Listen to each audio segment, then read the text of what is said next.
What it do, y'all? This your boy King Ed the Great coming at y'all with another video. Be sure to subscribe and hit the like button for me. So I want to talk about Xzibit's impeccable run from 1999 to 2000. See, a lot of people know Xzibit from Pimp My Ride and doing movies and probably launching his new ventures out there in LA. But what people don't realize is that Xzibit once upon a time ago was probably one of the hardest spitters to come out of the West Coast. And even though he had, I think it was 2 dope underground albums, which was 40 Days and 40 Nights, At the Speed of Life, it wasn't until Restless. Restless was that album that really catapulted his stature. And it all started when he made that guest appearance on Be Please, which was on Snoop Dogg's Top Dog album. And he killed it. He killed it. Matter of fact, if I get Xzibit on the show, I want to know everything about this run. So, not only was that verse so crazy, but it also landed him the hip-hop quotable of the month in the Source. And from there, the doors just started opening up for him.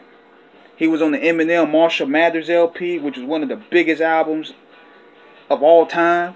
Then he was on Dre's Chronic 2000 album.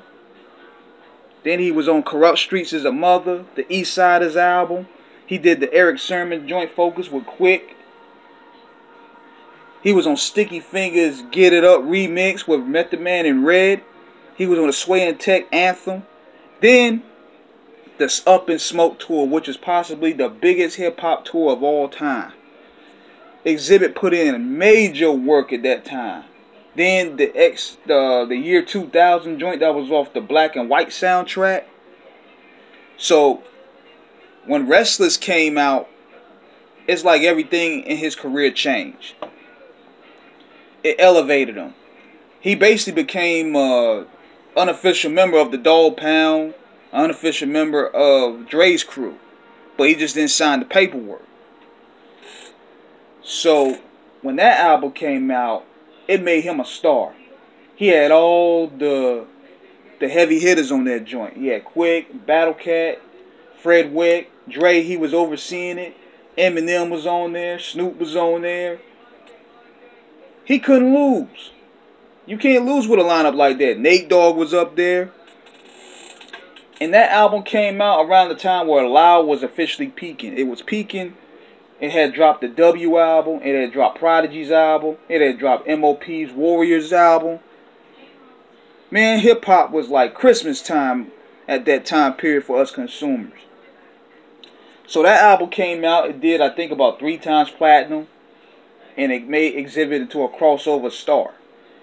This is a prime example of taking advantage of your opportunities. He didn't just sit back and wait 4 or 5 months later and wait to join. He jumped on every hot verse, every hot feature that somebody had. He jumped on it. And he delivered. That's the cool part. He delivered on all of them. So, take a look at that run. Look on YouTube and check out some of those tracks that he was doing from 99 to 2000. He was even doing Limp Bizkit. He made a Limp Bizkit song sound dope, but we don't really rock with Limp Bizkit like that. So, this is King Ed the Great signing out. Be sure to subscribe and hit the like button. Holla at your boy.